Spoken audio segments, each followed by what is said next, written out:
Ladies and gentlemen, in the wise words of Mr. Wesley Snipes from the 1992 classic Passenger 57, always bet on black. But Mr. Snipes, I have to strongly disagree with you, sir, just this once.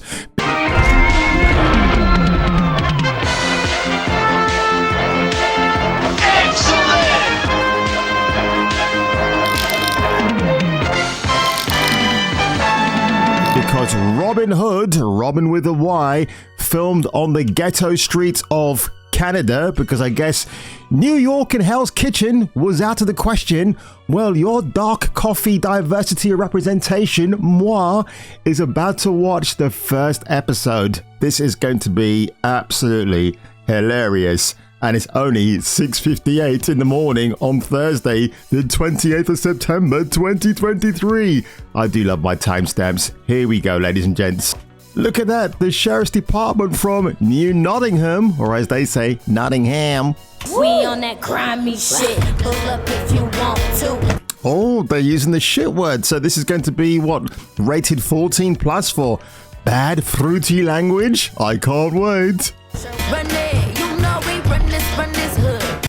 I thought I was watching in slow motion, but this is actually slow motion. Sherwood Avenue Forest, how original. Uh-oh.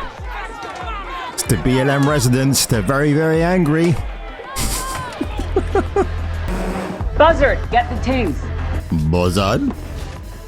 This is the female, right? So she's gonna get it in one. What a shocker. Is that Jesse Romeo? Yes, it's Jesse, my friend Jesse. She's the one who shot down the drone because the other fellow couldn't do it. Oh, my Miss Romeo, she hasn't let me down. And it's only 5 minutes or less into the opening credits. Oh, that's it. Oh, I was hoping for a good old jig. A Boat Rocker Studios production. And here's how a titular redhead. Does she have any tits? Let's find out. I guess the answer is no.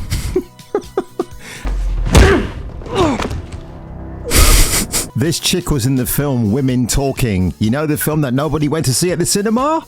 Especially men. How come she doesn't kick the Indian police officer down to the floor? Because I guess it's racism. Poor white dude. Want to give him a cup of tea now? Yeah, this is the apartment apparently where Jesse Romeo can't actually get away from, but quite clearly she's happy to sleep there and look after her younger sister.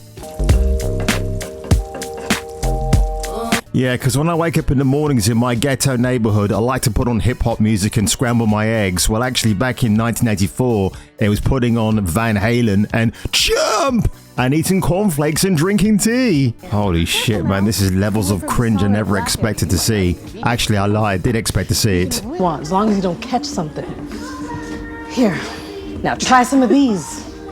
So we talk about STDs over breakfast. Okay, thanks. That's a great thing to note down for future encounters at a strange house where I'm not welcomed. What always going on about protein? Well, I got my fix right here. Well, considering she might have caught an STD last night, maybe she had her own kind of protein to drink. Oh, Jesse Romeo, you absolute...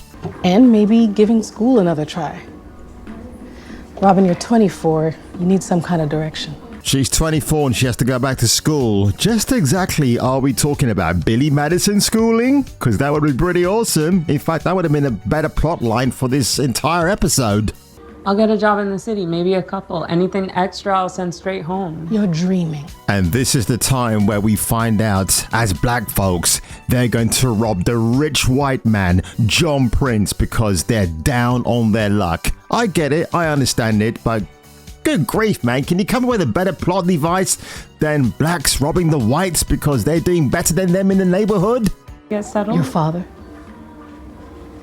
What, he's gonna let you sublet the couch he's surfing on? Uh-oh, so we're berating the father figure. And it's only been, what, 7 minutes and 57 seconds into the episode. Holy shit. Miss Romeo's doing that Piper Laurie thing where she's opening her eyes and staring into the abyss without blinking, except Miss Laurie perfected it in The Faculty. And if you haven't seen the horror film, and I might be reviewing it... Oh, it's my superpower, what can I say? Your charming ass still can't find me a roommate. Do you know what I get from this episode so far? It's trying too hard. It's like, hey, look at us. We're all a black community together, acting in front of the cameras, and it's just not working. When you watch an early Spike Lee movie, you never got that feeling at all. What you got was the essence of an independent filmmaker who is just trying to compete with others in Hollywood. But this feels very, very try hard, and it's just not working. That's why I'm sitting here thinking, I would rather watch paint dry and stare into the abyss like Piper Laurie. My superpower is just turning off this fake garbage BLM bollocks and watching something else, like an old episode of Baywatch.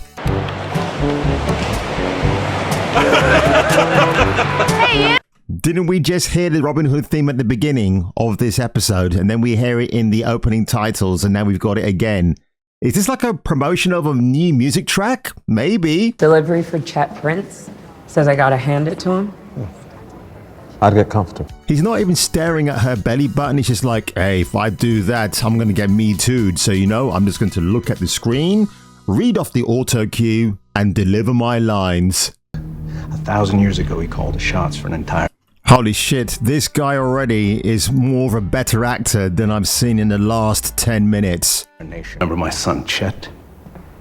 What up? I thought you were out.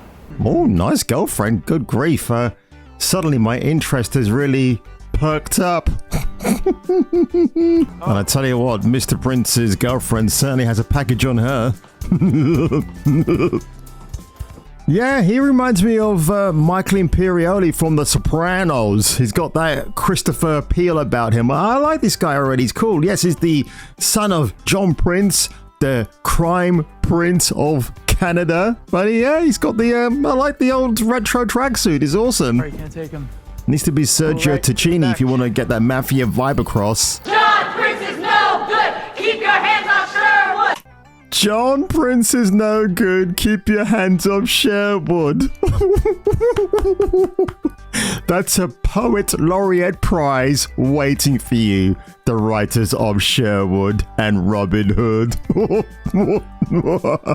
I'm not saying this show is low on budget, but when you have that little amount of extras in your scene, I mean, Flashpoint, which is another fantastic TV show, and I'm not saying this show is fantastic, but Flashpoint, watch that, because they had a ton of money and they made the best that they could with the environments they were utilizing. But this is how far down we've gone down woke Hollywood, folks, and woke Canada wood, where we're just making low budget trash. And I'm enjoying this, by the way. I'm finding it so cringeworthy. It is definitely worth monetizing the hell out of. And now for the local tenement blocks here in Canada. A rental apartment is about $2,000 each month, and if you can't afford it, you will find yourselves on the streets. For further information, please contact Global TV, who will give you the lowdown, you hoedowns. A little goes a long way. We can save our homes one nickel at a time.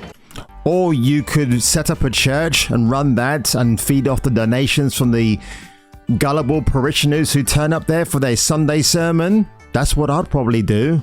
I'm not being... Actually, I am being spiteful. These guys and gals cannot act to save their lives. They really cannot. I mean, you look at the performance before them and they're much more seasoned. I can actually sit there and believe in them. But like I said before, this is a try-hard show. It does nothing to...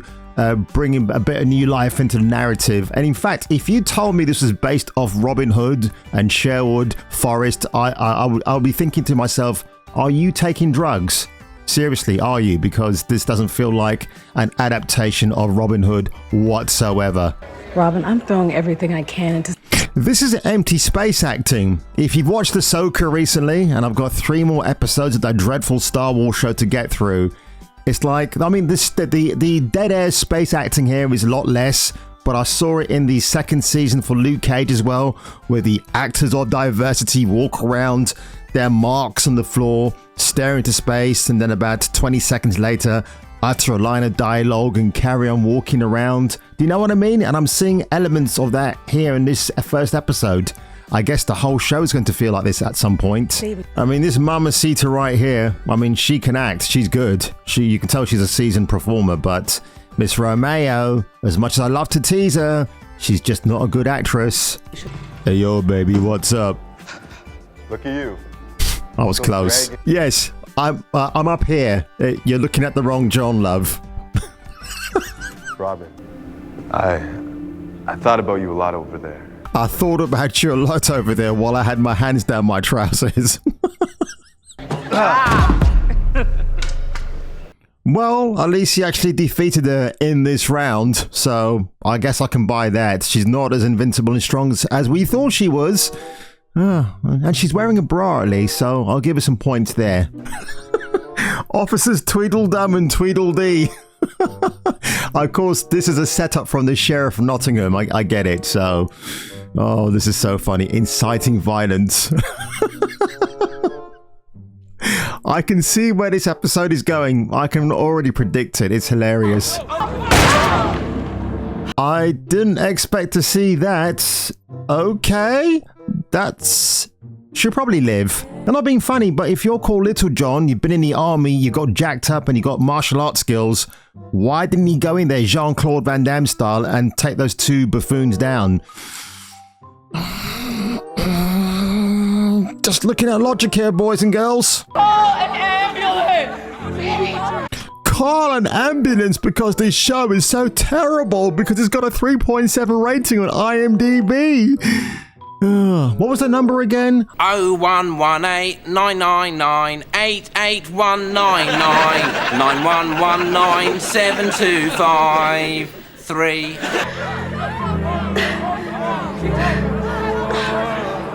Oh no. A black Jesus Christ, ladies and gentlemen.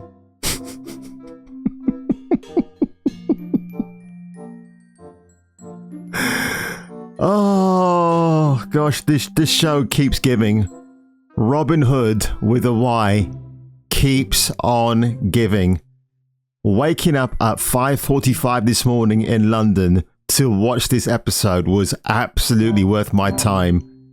God, thank you so much, Global TV, and Just Say Romeo and Director X. You're the best.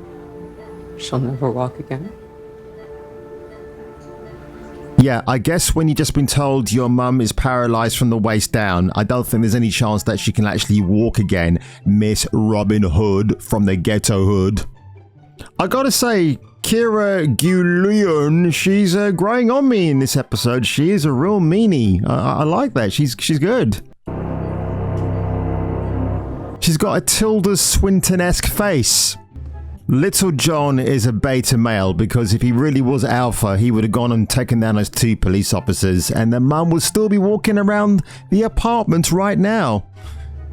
Oh, Kleenex tissues. I have a funny familiar feeling about those. Oh yes, that's right. You know, I get it. It's Robin Hood. They're retelling the story in a different way.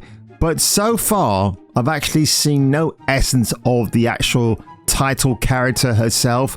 She's walking around, staring into space, badly acting. In fact, what has Miss Romeo done in terms of acting? Because this would actually inform me what a good or so-called bad actress she actually is.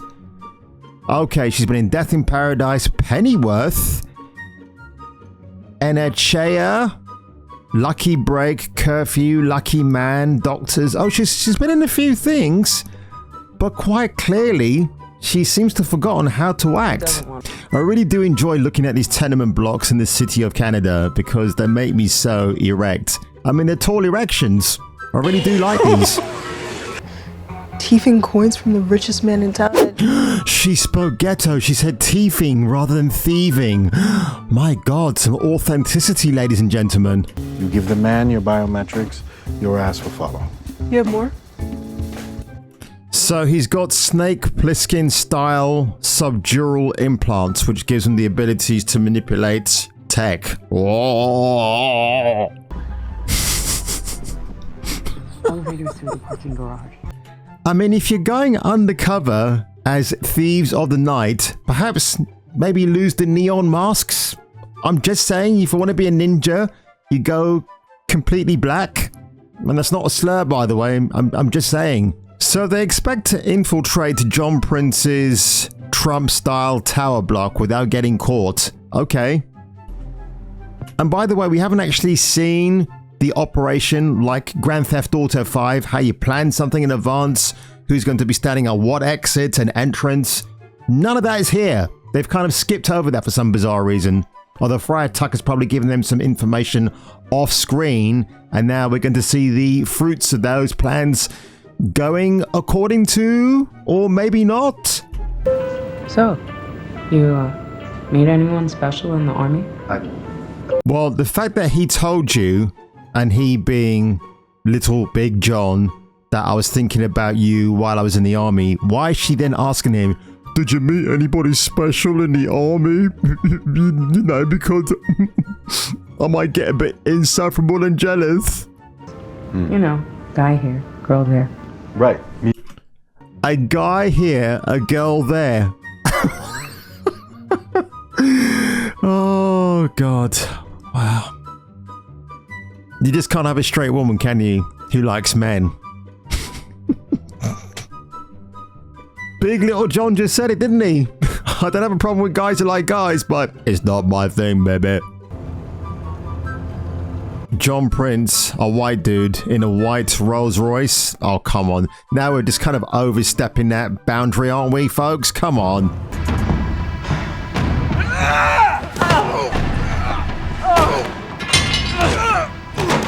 Oh, of course, the very weak female can overpower the larger white male. Shocking.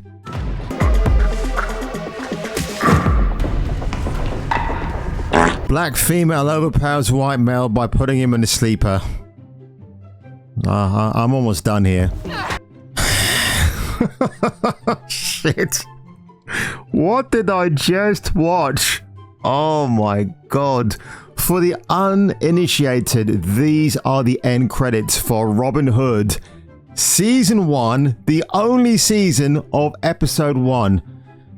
Oh my god. I gotta tell you, ladies and gentlemen, this was an excruciating episode to get through, and it's only the first episode.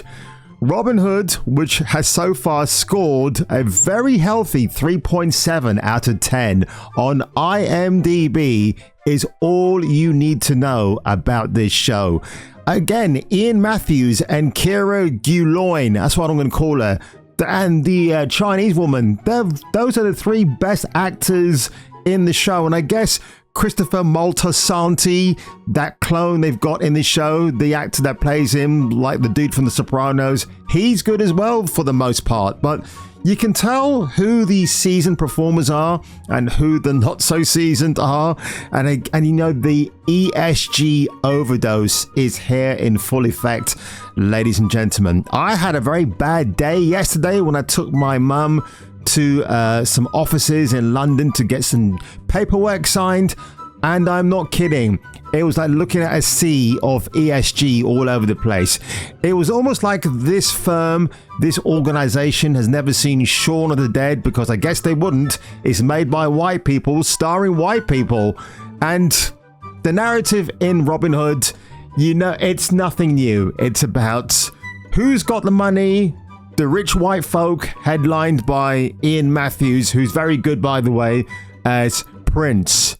John Prince, and he's got his sheriff from Nottingham, who's also pretty good. Again, the action is absolutely terrible. Like, there's no effort done to make the action credible or believable. The show is so fundamentally bad anyway. How this even got greenlit, I will never know.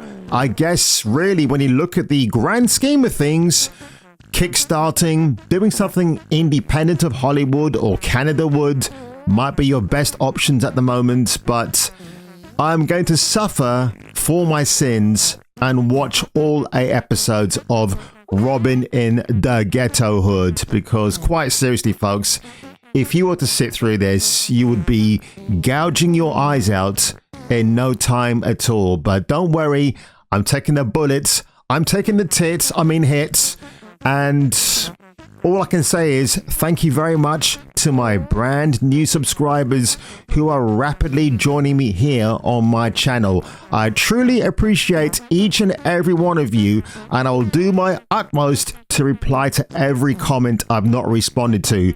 So on that one, ladies and gentlemen, if you enjoyed this video today, make sure you hit the like button, smash that subscribe button, and if I were you watching me, watching you, you better come back for the next video.